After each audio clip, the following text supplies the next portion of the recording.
It's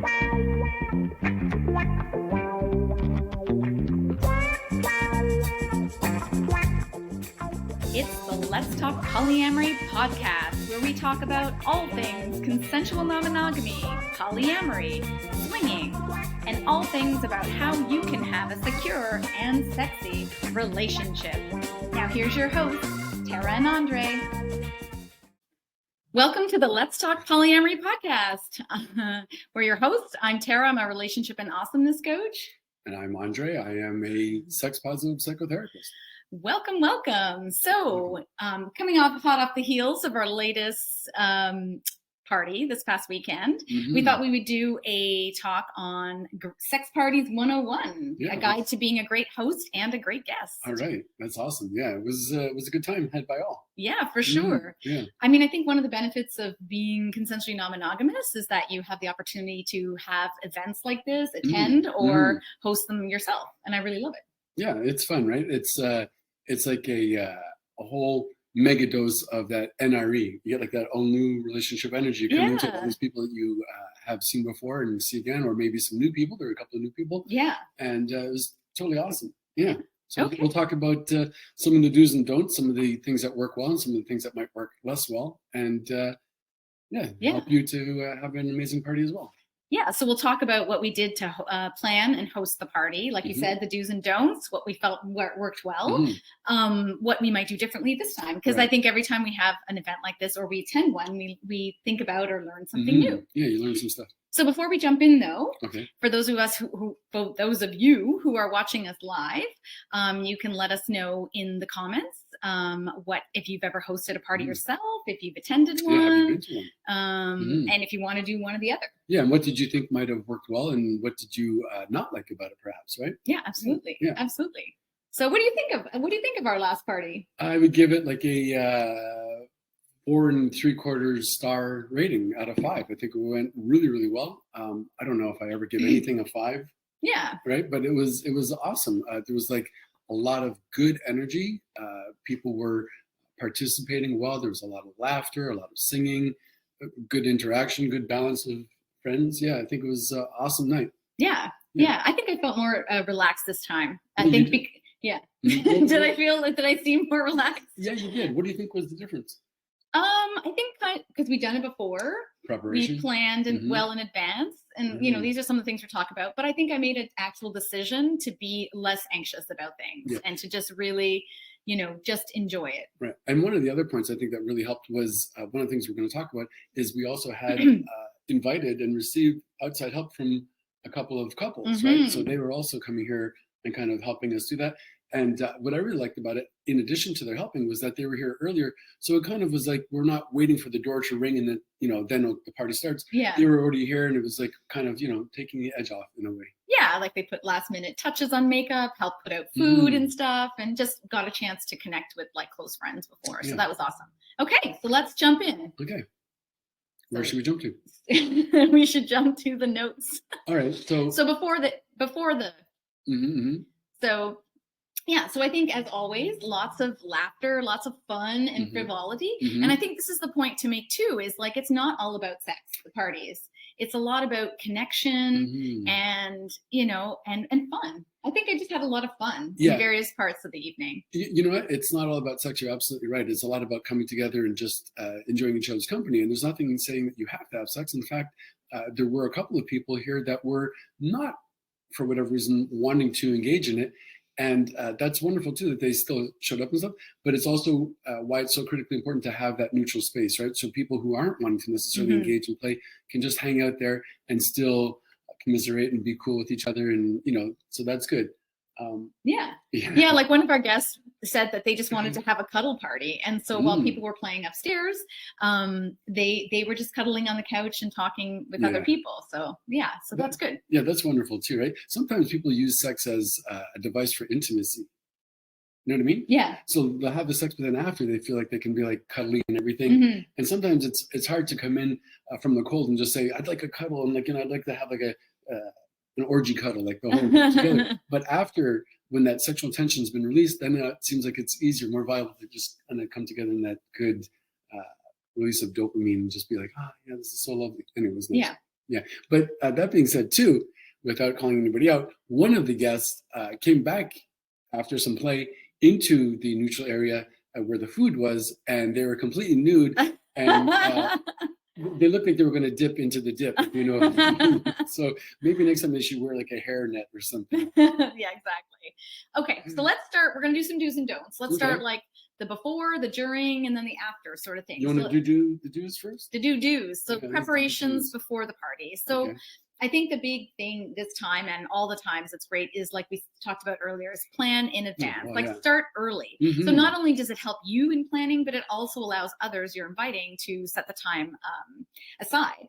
And we actually had a fun way of planning this year. We went away with some of our close friends, same people that came early to the party, co-conspirators, our co-conspirators, and we came up with the theme and we came up with the guest list and talked about lots of things. So that was really awesome. So that was back in January. So it was like almost 2 months.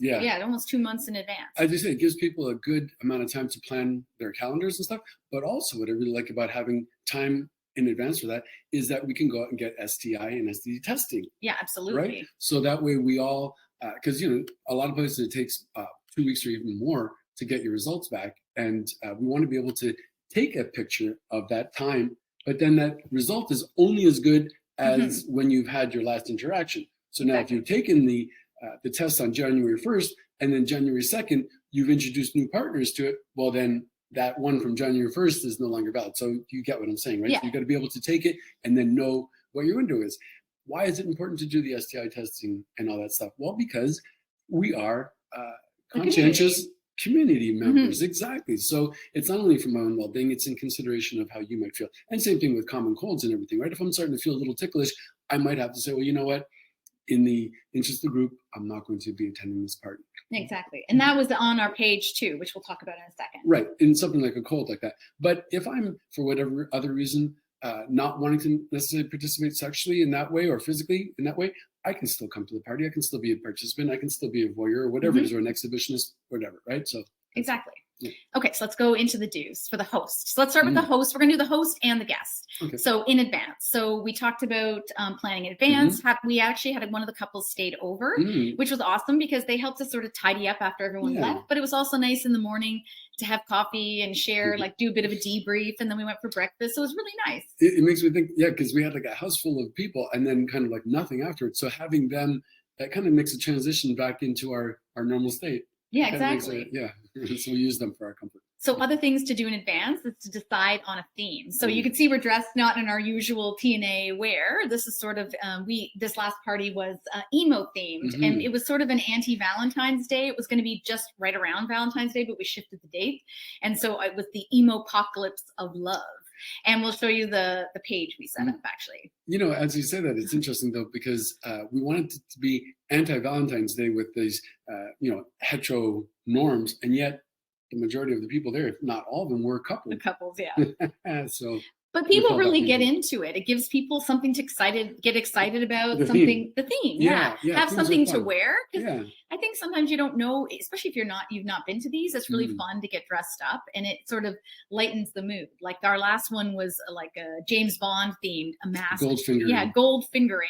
So we have a lot of fun with the title and that sort of thing. So, and people really dressed up. Like it was really great. And in fact, this little choker was a gift from one of our friends because they bought a whole bunch of things and fun earrings. And that's fun too, right? When you have like a treasure chest, a wardrobe of all the stuff, and you can share them and turn each other on with that. Yeah, but the idea of having a theme goes into one of the elements of the keys of happiness, and that is having something to look forward to. So we announced that theme, and now people are saying, "Oh yeah, well, what am I going to wear for that?" Like engage in that costume. It just heightens the excitement to it, I think. Yeah, exactly. But again, it's no pressure, right? I mean, you can just come as you are, and that's always perfectly fantastic as well. Yeah. So one of the other things we do, which is very successful, is we start a group chat.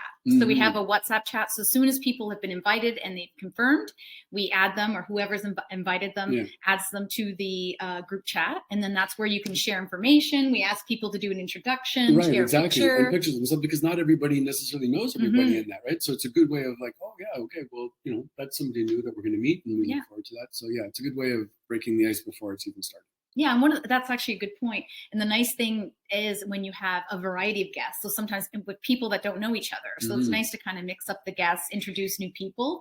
And that definitely we had a nice mix of people who knew each other and didn't know each other. Well, and that's one of the things that we're going to say later on also about who we invite. There will be new people there, but we are asking that if you're inviting somebody that they be vetted. Well, what does that mean? It means that we can vouch for them. We know what their behavior is like. Ideally, they've been people who have been to parties as well before, or they're well versed in what's going to take place. They've had the dialogue about it. In other words, they are sexually, psychically mature in that they know the do's and don'ts. They know the basic etiquette, morals, and ground rules of what goes on in these parties and how they might conduct themselves. So in being vetted, we're saying, well, if I'm bringing you to this party, I'm in a sense vouching for you. I know what kind of guest you will be, and I know how you interact with other people. Yeah, right? It's definitely going to reflect on you, who you invite, and all that stuff. So. And it might influence the party too, right? I mean, if somebody has never been to a party before, they've not had this dialogue with their partner, and all of a sudden they see their partner interacting with somebody else, and it throws them like into this big dive of jealousy. It might not be the mood you're going for in your party, right? It could be a big thing. So yeah, it's good to know who's on the list. I've definitely been at parties where the couples have had a fight or something like that. So that's another thing we're going to talk about a little bit about what sorts of things. But that's also another thing, a whole other thing that we could do another time is, what if I've never been to a party? How do I get the experience? It's like going for a job, right? They say, well, you'd like to have employees with experience, but how do you get your first job to get that experience? So how do I go to my first party, and what are some of the conversations necessary before that? Yeah, we could do that. I think we actually did talk on that. Maybe we can rebroadcast it. So. Okay, so one of the other important things is for the guests, it's to give them all the details of the event. And so one of the things that we've done for the last two parties, what people really loved, is we created a web page. And I'm actually going to show just quickly a version of it. Share screen. Let's see if I can do this. Here we go. And this was even though we had the guest chat, it was a great place to put all the information in one place. And so we created a theme. I created a page. We even had a countdown. I restarted the countdown. It has all the details, like the location, the description, suggestions on what to wear, do's and don'ts, the map. This is obviously not our place, what to bring and where, and the do's and don'ts. So some of the things we're talking about today, we've also included that for the guests. And you can see our favorite one highlighted, get tested in advance. And we'll talk about some of these other things, consent and coasters and all kinds of other things. So that's one of the things that we did, and that I think was quite helpful to people. They were surprised. They're like, oh, you must host these every week, and said, no, we just have a really good template.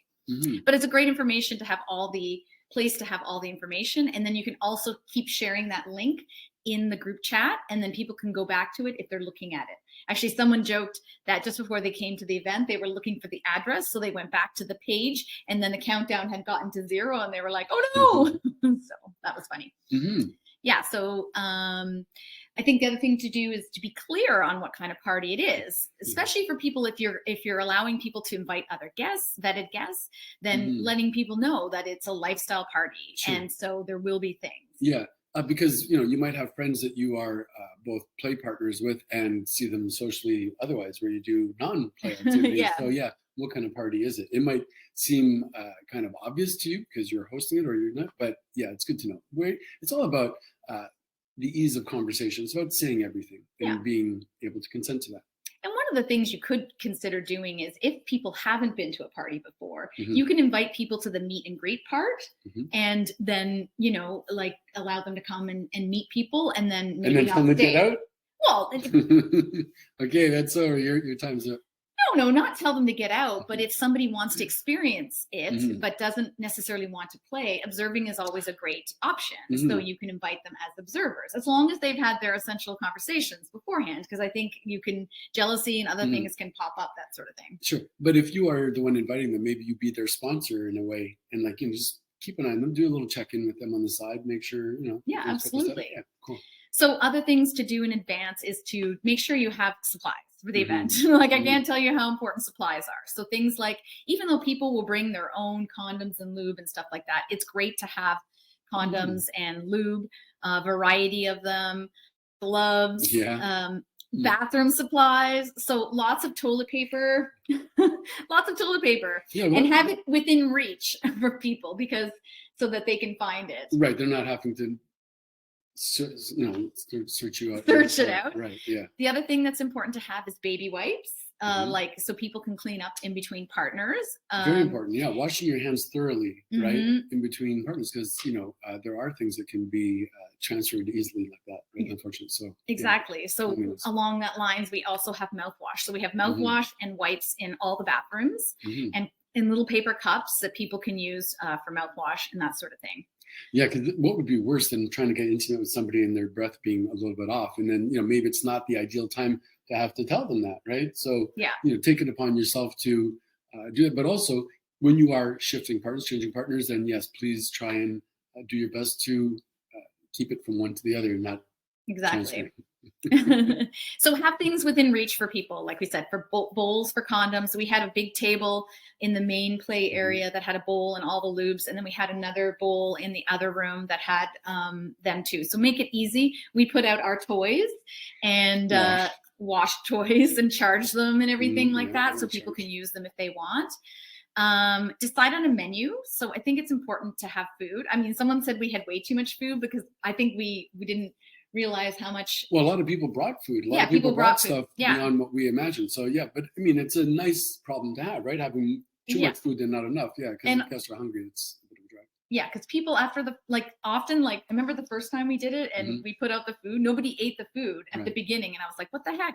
And then after the first sort of round of play, people came down and totally smashed the table. So which is why I love having those fruit sticks that we make, right? We make these rainbow fruit sticks, and they're great because they have a lot of sugar, so it's like a quick boost of energy for second, third, and fifth rounds. Yeah, so we call it sex party friendly food. So no onions or garlic, things that are easy, not messy.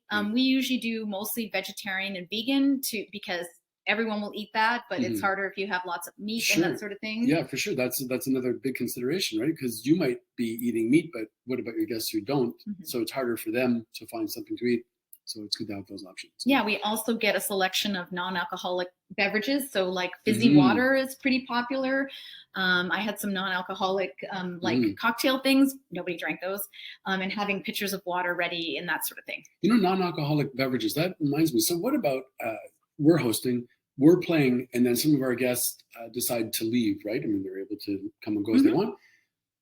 Is it at all the responsibility of the host to make sure that people who are leaving are able to leave, that they're not under the influence? It is, according to the laws. Yes, it is our responsibility. So, I think paying attention as a host, some of the responsibility is paying attention to how people are feeling and noticing if there's any strange vibes, but also things like if people are being responsible around driving and that sort of thing. And we had alcohol available, but honestly, people brought their own stuff and hardly anybody used our things. Right. But it's nice to have. But you mentioned that other point too, and I think that is being a really good host. Is not only do we check to see if their drink has enough ice in it or whatever, but how are they feeling?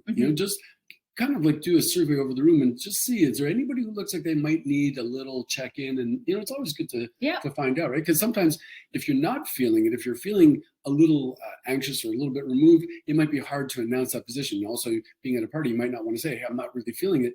But being able to have somebody just make eye contact with you and say, hey, how's it going? Like, how are you? It might make it easier to say, well, I was feeling a little anxious, but I'm glad you checked in. And don't think. Yeah. Consideration, consent. Yeah, so we do ask people to RSVP and confirm and verify any guests. Have a neutral zone where people can just hang out. So play is not everywhere in case people are feeling like wanting to rest. And so in your place here, we have an upstairs and downstairs. So the downstairs is considered fairly neutral for the majority of the party. I think later on it gets a little different, but at least at the beginning you need to have that. Yeah, and it's so important to have that neutral zone, right? Because if you are needing a little bit of space or a bit of time, and if you're being heavily pursued, maybe it is a good place to go to interrupt. I've crossed this line, I'm in the neutral zone, and please wait until I come back into the other area. Yeah, I needed a break at one point, and I came downstairs and I just was like, okay, I'm done. And then I hung out with the people that were hanging out down here.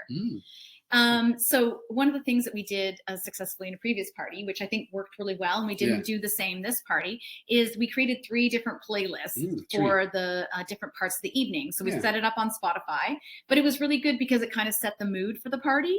So we had a cocktail one for people when they arrive, meet and greet, kind of lighter, relax, easy. And then we sort of shifted at one point to more like dancey music to get people moving and that sort of thing. And then we had like a third one, a get down playlist. So we actually have those on Spotify. We could probably share them if people want them. So let us know. So it helps set the mood, right? But also with that is the lighting too, right? We don't want to have our big neon lights on. We want to have some kind of something that's going to be, in line with that. So So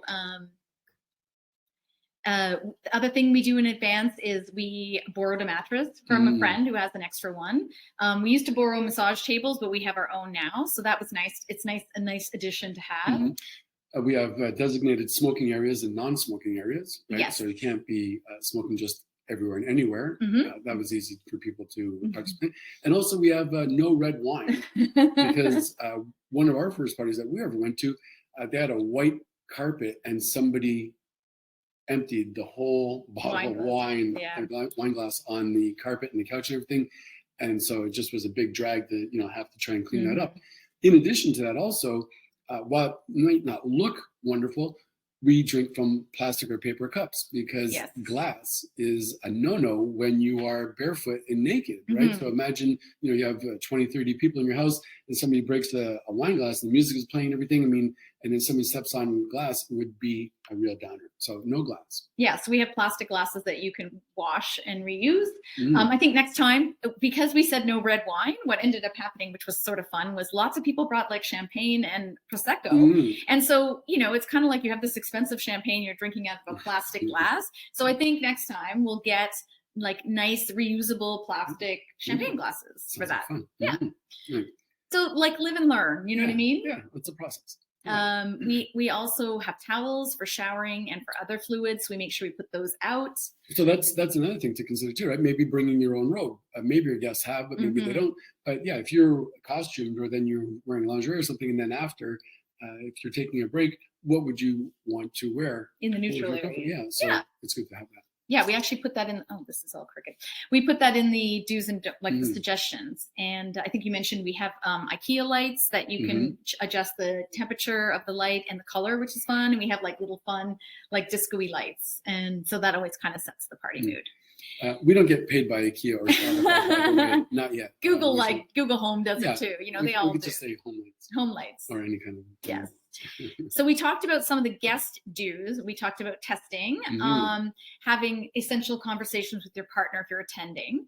So one of the tools that we've created and that we share in our Poly Newbies course and our Open Relationship and Polyamory Mastery course are having like a before, during, and aftercare plan, and then talk about any agreements or any boundaries that you might have for the party. Or you might even go as far as talking about like when might we both want to leave? Maybe we feel like then, but maybe we have an agreement beforehand, right? Yeah. Like, if I usually like to go to like 5 a.m, you're more of a midnight person. Maybe we talk about that and find something that is mutually acceptable to both of us, right? Yeah. And so make sure you share your personal boundaries with your partner that you're attending with, and then look for your outfit to suit the theme and get fun. Yeah, for sure. So day before and the day of the party. So there's a lot of things. I feel like a lot of things sort of ramp up. And weird hair today. And we did a message in the group chat reminding people of the time, location, and theme, and any special rules. For us, we want people to show up for the cocktail party, so we say it's a requirement unless we're not like militant about it, but yeah, we prefer. No, we do say that you need to show up for the meet and greet because not everybody knows each other. And it's a way to get to know people. And if they're not able to, then they have to let us know in advance. And then we make a decision around if people already know those people, that sort of thing, then we can extend the rules. Yeah, and we generally do it by consensus, right? We let people know, like, how do you feel? Would you be okay if these people were to arrive later for whatever reason? And and hopefully they feel comfortable saying, no, actually, I wouldn't want that if that's their preference, right? Yeah. And the other piece of that is sort of practical, right? So for us, you have a buzzer and somebody has to call. So if somebody is calling and it's like already playtime, it's sort of, you know what I mean? It's, you're not really listening for your phone. You're not listening, so you may not get in. So that's the other practical part. There's that too, right? Yeah. Sure. So making sure you have places for people to hang their coats and put their stuff. So especially when you live in northern climates. So we had to actually clear out the closet and put some stuff away in your storage locker and free up some hangers. Still, it got packed full. You get the ice, any supplies you need. You prep food, clean, and then start to prep all the play areas. Yeah. So one of the things we do for the play areas, which friends of ours who hosted several parties told us is, at the end of the night when you're super tired, you don't, this is a great hack. You don't want to be stripping the bed and putting sheets on and that sort of thing. So what we do is we put sheets on the bed, like the bottom and the top sheet, and then we put a waterproof mattress cover on top of it and then another fitted sheet. So at the end of the night, you just take the top layers off, you get your duvet, hopefully in a handy place, and same thing with the pillows, and then you can just go to sleep. And so we did that for both of the main areas. So our friends also were able to go to sleep right away. I can't say enough about those waterproof mattress covers. They're super important. Yeah, you don't want to be sleeping in puddles. Yeah, and unless you do. I mean, we put towels out, and they're in fairly good reach. But also people don't always grab them in time. So or expect that something's going to happen. Right. So and so for if you're a guest, make sure you pack your kit. So some people like to have a change of clothes. We have a small little pencil case that we bring to parties that has our own mouthwash and power bars, like a snack. Right? It's got condoms and our favorite lube, and sometimes we put small toys in here, and things that we feel like we want to make sure we have. And I noticed that other people brought some of their own condoms and that sort of thing. Yeah, that's great. You shouldn't expect that, and wipes. I think the wipes in here too. You shouldn't expect that your host is going to have it, but it's nice when they do. So exactly. And other things that you want to pack is sometimes a change of clothes. So if you have an elaborate costume or something, you know what I mean? You don't want to put it on at the end of the night. On that shame of walking at your big costume, maybe not. Yeah, you might be more comfortable, right? You want something comfortable at the end of it when you're all played out and coming down. Yeah. And the other thing I think you mentioned, but it's also great to have, is a robe or something to put on that's comfortable for in between play times. Because, you might warm up during the play, but then you might want to find and put all your clothes back on. So lots of people brought robes or something easy to slip on. So that's nice. Avoid garlic and onions because that stuff stays with you as the guest. And grooming. Yeah, trim your fingernails, please, right? Because, sometimes they can scratch, also harbor a little bit of dirt. We're going to wash our hands thoroughly. But you could inadvertently scratch people, or if you do have longer nails, be cognizant of that, right? And personal hygiene, like shaving or waxing or hair removing removal. Hair. Yeah. So if we do it a day or two before, it can come back out like little razors, right? And if you shave, and that might not be so inviting unless you're really into pain. Yeah. So we recommend, if you're gonna waxing is the best, something like that you do at least the day before, and then you're nice and smooth. If you do shave it, you'd have to do it on the same day, but it is hard to get close shave. Or you could just leave it au naturel. Or you could leave it au naturel. As well. Yeah. So. Okay, so during the party and the party day, so obviously getting everything all set up, having us start early. I feel like every time I think, I have lots of time, and then we get to the end and it's like, oh my God, we're running out of time. So we had our friends show up 1 to 2 hours to do things. The other thing that worked really well this time was we had something ready to eat for dinner. Nice, yes. So, I put something in the crock pot, and when our friends came over, we had something, even though we were sort of eating, standing up and working, we had something really easy we could eat. Yeah. So you don't start the party hungry. No, it was super easy because it would just be able to be eaten with a bowl and a spoon, right? It's not like a 4-course meal and the whole thing. And so that's good. So welcome people as they arrive. So pay attention to your phone. If it's a buzzer, we're lucky we have 2 buzzers. So if someone can't get one of us, they can get the other. But you got to be listening for it. Like I said, for sure. If you're busy. And then if you can at some point or subtly throughout your conversations, reminding people about the rules of, good sex party, acceptance, then sex positivity. No yucking somebody's yum, right? So just because you might not be into it doesn't mean that it's not wonderful for them. So I guess it's like pretty much the golden rule, right? If you have nothing good to say, then don't say it. If you don't necessarily like what they're doing, that's fine. You don't have to be a participant in it, but please refrain from making outward expressions of your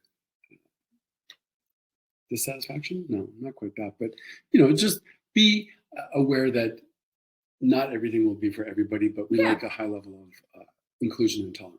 Yeah, exactly. And I think this is where kind of when you plan the invite list that you might want to consider things like if you have a group of people that are bisexual and there might be, if you're inviting someone, ensuring that those people are comfortable with those situations. You can do that in advance. I mean, sometimes you don't know. And I think there was definitely people that were both heterosexual and bisexual, but comfortable with things happening in front of them. You know what I mean? And it makes it comfortable for everyone. Sure. Anyways, did we mention the ask once policy? No, but let's talk about it. It's always worth. So that has to do with consent. Right. So if you ask somebody to engage in play or some sort of activity and they say no, then you only ask them once. You only can so not approaching them again. So it has to do with consent. Throughout the whole evening? So throughout the whole there's evening. There's a scene going on right now. I say, could I, or what would you like? Or would you mind if I? And then if it's like not answered with a yes, then that's it. So I'd wait for the person to approach me after and say, hey, that offer you made before, if you're still into it, then let's go for it. Yeah. Yeah. And then talking about consent. And we have that right on our page about consent and not like things like not interrupting a scene when somebody or like, when one's in progress. So how do you, there's a scene happening, you come upstairs and you want to integrate into that scene, you want to be part of it. How could you avail yourself to it? How could you let it be known that you might be interested in joining that scene? You could see if you could catch the eye of somebody and look at them and you can melt something. But if they're really paying attention and doing what they're doing, I think it's best not to not to just jump in. You could sit nearby and observe and see if somebody catches your eye and then ask. Yeah.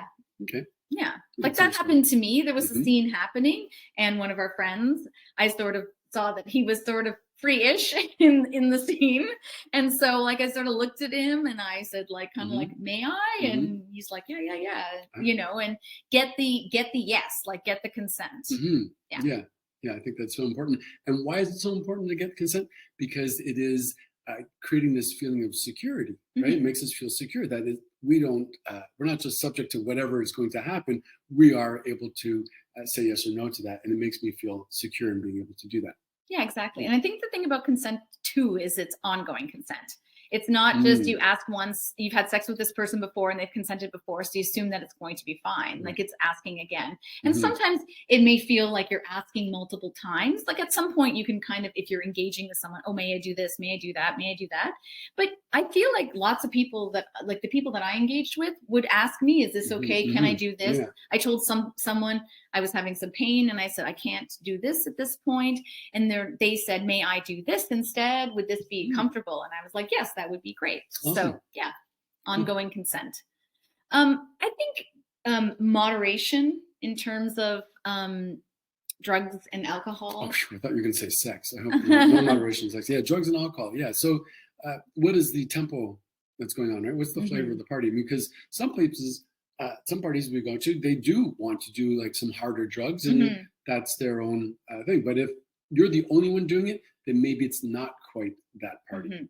Yeah. So we actually, sorry to interrupt, Linda. We actually say on our party page, no hard drugs. Like I really don't want that in my house. And I feel like it just changes the mood and you don't know how to, I don't know. But we do have friends who do host parties and they do some harder drugs. Yeah.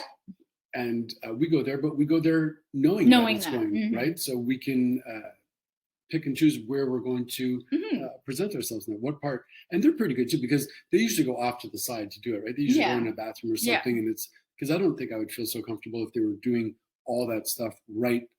It was like the main focus of it. No, it doesn't become the main focus.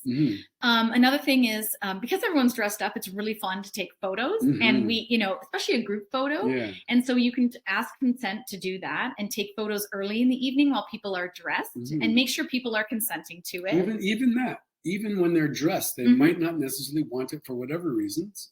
Not everybody is fully out, and that's fine. But yeah, even dressed. So don't ever assume, right? Please ask beforehand. And if they're not wanting to be part of the group photo, then that's fine. They can step to the side and we take a group photo. But once the play starts happening, I'm a naturalist. I don't really care. And I figure, they have access to my Google Photos anyway. So whatever. Your Google Photos? The Big Brother thing? Yeah, for sure. They do. If you think that is hidden underneath your mattress, good luck. No. But anyway, there are other people who are not wanting that. So again, generally the rule that we go by is once the play part happens, phones are away. Mm-hmm. Yeah. But if you were wanting to take some picture like that, again, you must really make it clear who's consenting and who's not, and please respect that. Yeah, and even I think the pictures that we take and people share it in the group, which I think is awesome, you shouldn't be sharing outside that group. Like that stays, like it's like Vegas. Mm-hmm. The pictures that get taken, even dressed pictures. Yeah. Some people are not out to their family and friends, and you wouldn't want to out someone unnecessarily. Yeah, so you can enjoy them for your own pleasure and like, oh my God, I love all these people. This was awesome, but not share it to Yeah, take pictures in your mind. Yeah. Yeah, cool. We talked about having the meet and greet, clean as you go. I know you went upstairs during one part and cleaned up things. Not once, like 3 or 4 times. 3 or 4 times. I went up and like kind of Zamboni picking up all the wrappers. And I cleaned up. I kind of picked up the clothing and kind of laid it out under the table that we had upstairs, so people could do that. Refill food.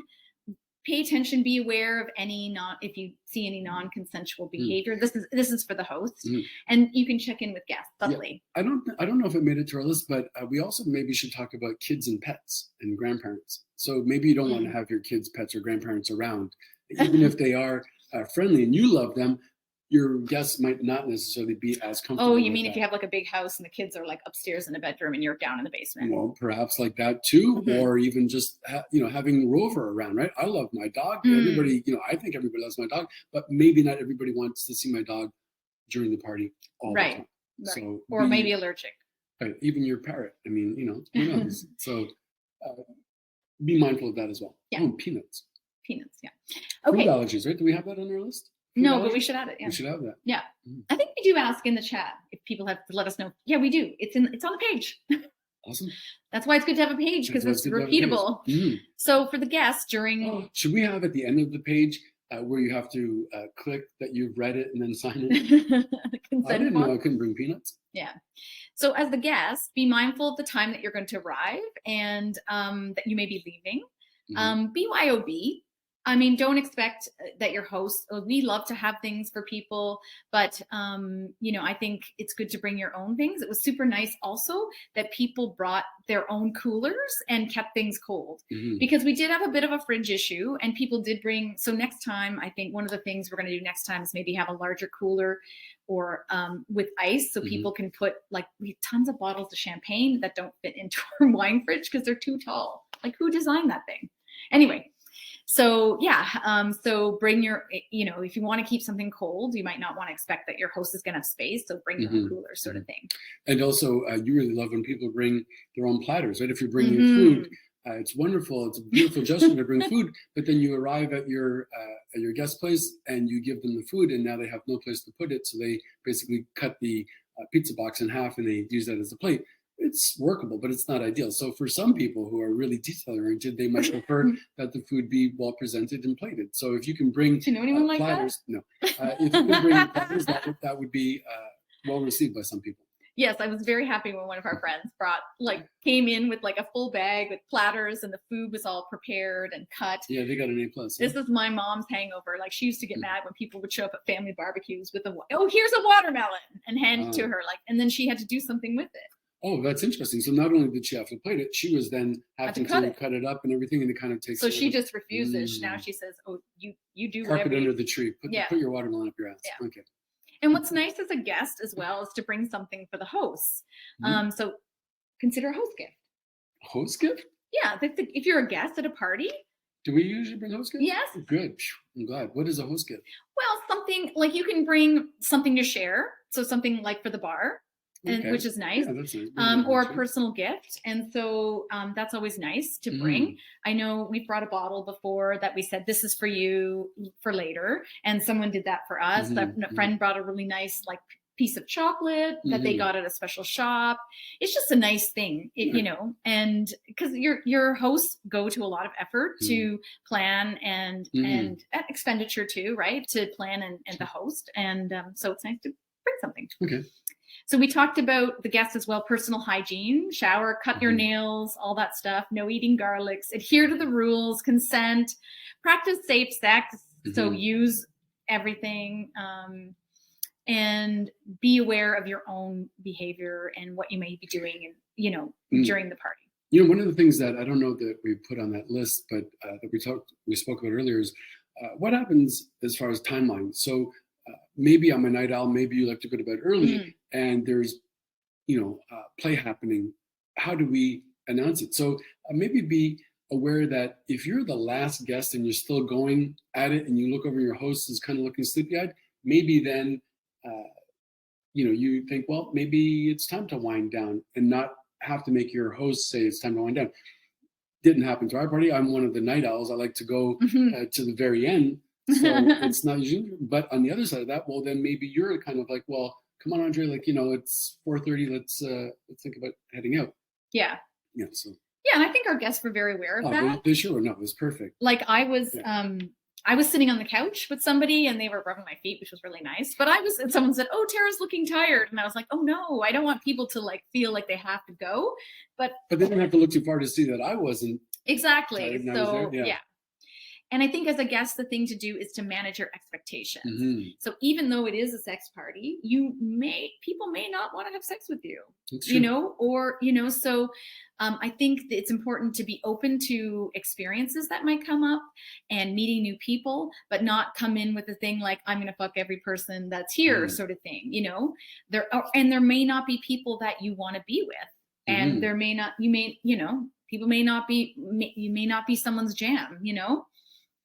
So yeah, don't assume people want to have sex with you is basically the thing. Okay. Yeah. But you can still put it out there. You can make overtures and have, you know, flirtatious conversations that kind of take the temperature of that and find out who you'd like to. Yeah. And I think don't wait if you are interested in someone, don't wait to approach someone because someone else may snatch them up early on. You're speaking from experience. Well, I think it's good to kind of know what you want and to, you know, even, you know, regardless of how you identify, I think if there's someone you're interested in, you could ask them during the meet and greet, like, hey, I'd like to play with you, or like, would you be interested in that? Is that how you would say it? I don't know, maybe. Yeah. But yeah, if you want to be with someone, I think it's important to announce that. I mean, someone announced that to you. Yeah. But I was looking towards somebody else, and then I kind of got like invited the other way, I was flattered, but it was wonderful. But then what happened, I was able to connect with that other person that I was thinking I was going to connect with.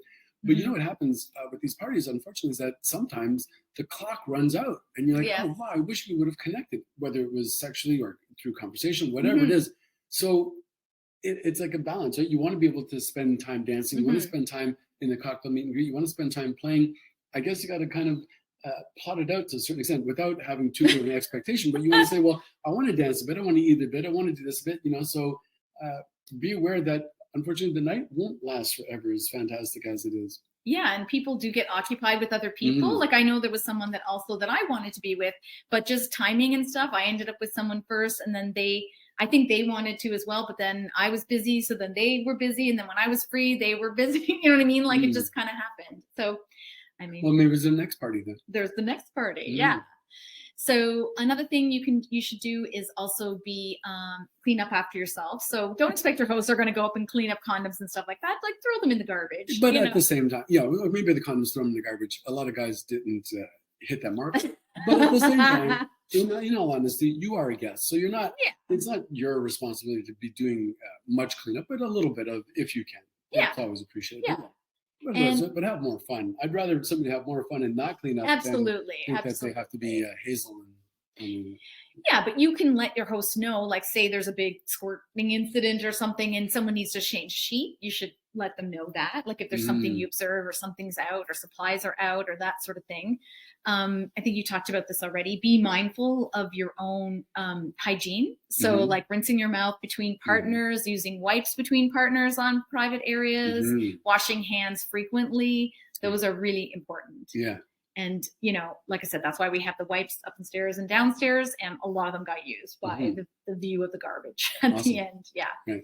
Right. Don't speak loudly in play areas, right? So be, again, mindful of what's going on around you, right? You know, and it's even in regular conversation, people are speaking lowly, and then you come in, dominant, whatever.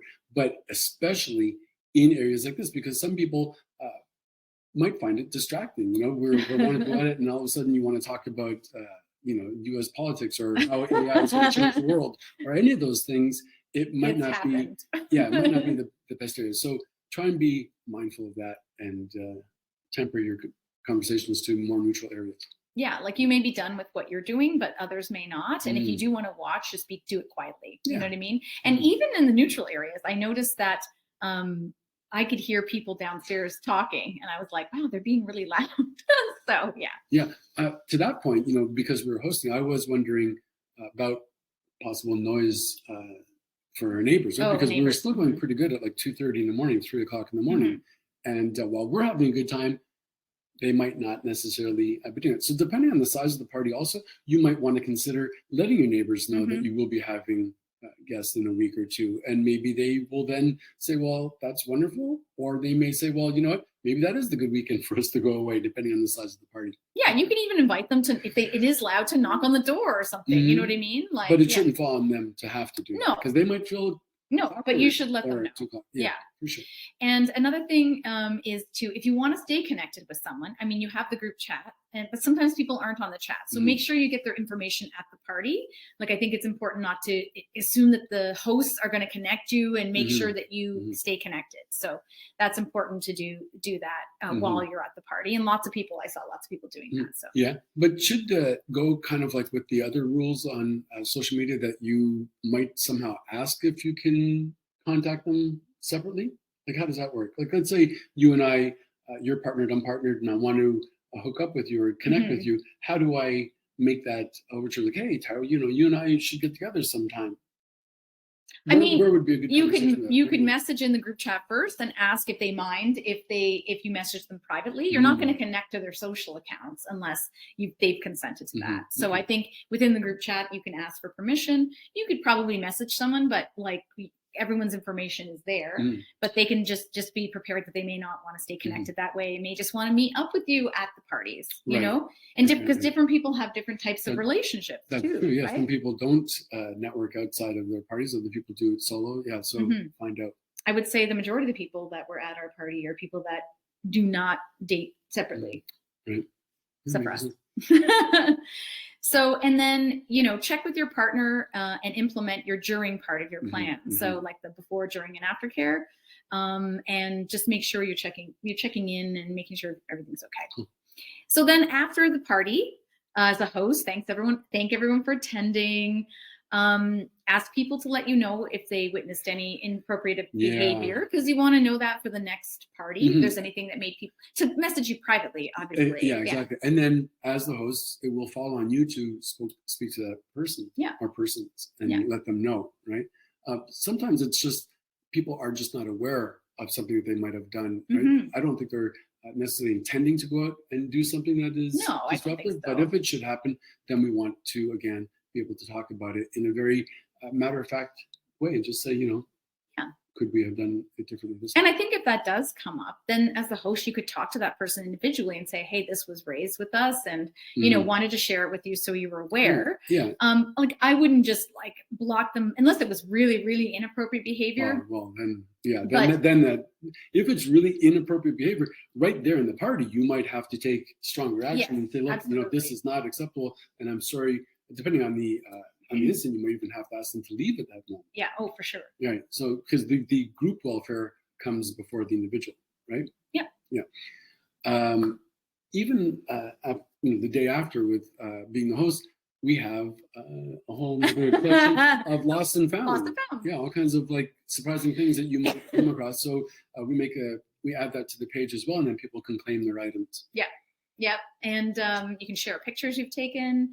You can ask for feedback, what people liked, and what they would change, anything like that.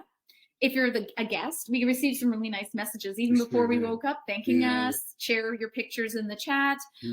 This is an important one. Follow up with STI testing 2 weeks later. So give it some time. Like, don't go the next day because things aren't going to show up right away. Wait for 2 weeks and then do your test. And if you get any results, then let the people know in the group chat. And this is without any moral judgment, right? Because I mean, we wouldn't criticize somebody or think lowly of them if they had a cold or caught the flu. Well, it shouldn't be any different with these STI considerations as well. So if it does happen to you, it's unfortunate, but we simply announce it, and then everybody in that community can take the proper steps and then come back when everything is resolved. Yeah.